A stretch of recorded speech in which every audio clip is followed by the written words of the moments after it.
ახლა გავამზადე კანდი იცის ზოგმა ესე დასერავს და ფუტკარი თვითონ შევავარდ და შემთხვევაში ჩვენ ესე ამოვჭრით და იმიტომ რომ იქ რო სერავენ ფუტკარები იბლანდებიან ერთმანეთში ეს ცელოფანით სქელია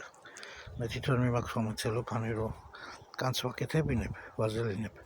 და ესე ამოვჭრი და ამას მთლიანად დაიკავებენ ფუტკრები და უკვე ხდებათ რბილად ეს თითქოს ყველას გაიტანენ არც ფუტკარი აიბლანდება შიგნით და მაგის გულში წარმოსწონთ უმეტესობას კანდი აი ხა დავადებთ ამ ფუტკარს აი უყურეთ რა გადაზიან ფუტკრები დავადებთ ახლა კანს და დავადებთ სერობს თიმოლიან სერობს ამას მეტი არაფერი 3-4 და არაფერი ამას ის მე თიმოლს გავუმეორებთ კანდი თუ ეკლდება დავუმატებთ კიდე წარმოწებები